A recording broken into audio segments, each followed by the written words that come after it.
Hi and welcome to John's Maths Book. In this video, we're going to be looking at how to find the length of sides of a right angle triangle if we have the length of one side and one angle. If you like the video, then please hit the like button and I'd be delighted and honored if you'd subscribe to the channel. Without further ado, let's go over to the whiteboard. On the left side of the board, we have a triangle. The triangle is a right angle triangle, so that means that one of its angles is 90 degrees. We can also see that one of the other angles we're given as 33 degrees, and we have the length of one of its sides, which is 10. Now we can use this information to calculate the lengths of the other two sides. Before we do that, we need to label the sides of the triangle. So the side of the triangle opposite the 90-degree angle is known as the hypotenuse.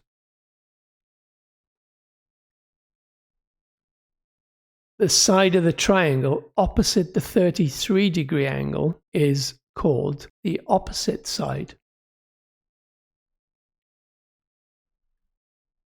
And finally, the other side next to the angle is known as the adjacent side. Now we can use a trig function to work out what the other two sides will be. So how do we know which trig function to use? Well, we can use this memory aid called SOH CAH TOA to help us remember which trig function to use. SOH refers to sine and its opposite divided by hypotenuse. CAH is cosine, which is adjacent divided by hypotenuse, and TOA is tangent, which is opposite divided by adjacent. So let's say we want to find the length of the side labeled as the opposite side.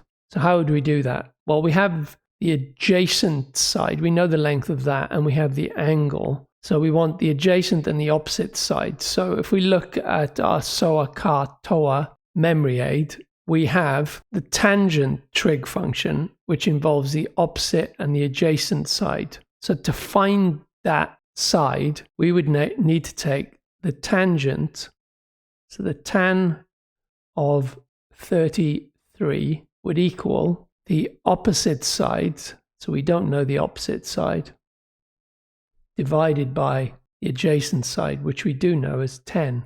So if we rearrange this equation, we find that the opposite side, or the length of it, is equal to 10 times the tangent of the angle 33. So that is equal to 10 times, now the tan of 33 degrees is 0.65 approximately. So the length of that other side is 6.5.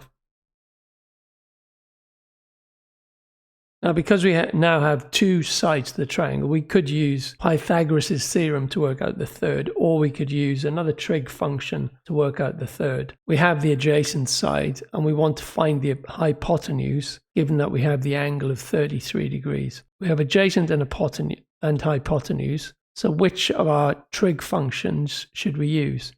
So adjacent and hypotenuse relates to the cosine function. So we can use cosine to work out this third side. We can say cosine of 33 degrees is equal to the adjacent over the hypotenuse side. So this would equal 10 divided by the hypotenuse. So the hypotenuse would equal 10 divided by cosine 33. So the cosine of 33 degrees is 0.84 approximately. 10 divided by 0.84 gives us 11.9.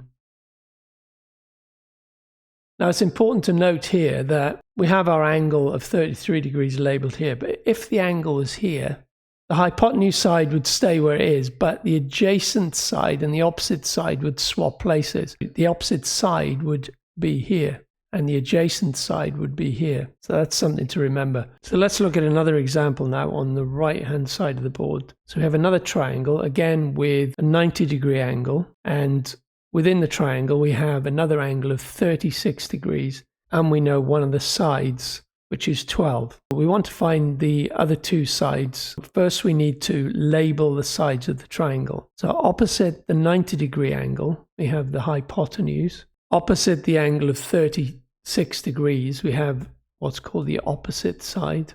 And the other side is known as the adjacent side. So let's first try and find the length of the opposite side. We know the adjacent side and we want to find the opposite side. So we need to use a trig function that involves the adjacent and the opposite side. So the trig function that we use is the tangent, because tangent of the angle is equal to the opposite divided by the adjacent side. Tangent of 36 degrees is equal to the opposite side divided by the adjacent side, which we know is 12. So the opposite side is equal to 12 times the tangent of 36. Now that equals 12 times. Now the tangent of 36 works out at 0.73 approximately. So if we multiply 12 by 0.73, we get 8.76. So the opposite side is 8.76 in length. So now let's work out the hypotenuse. So if we have, again, we'll use the adjacent side. We could now use the opposite side in this calculation because we know what it is, but we'll stick with the adjacent side. Adjacent and hypotenuse, if we look at our memory aid, adjacent and hypotenuse is related to the cosine function. So the cosine of 36 is equal to the adjacent side, which we know is 12, divided by the hypotenuse side, or the length of the hypotenuse side. So the hypotenuse side is equal to 12 divided by cosine of 36. That is equal to 12. Now the cosine of 36 is approximately 0.81. So the answer is 12 divided by 0.81. And that works out to be 14.81. And that's our answer. So that concludes this video on trigonometry and finding the sides of a right-angled triangle when we know one angle and one length. See you next time. Bye for now.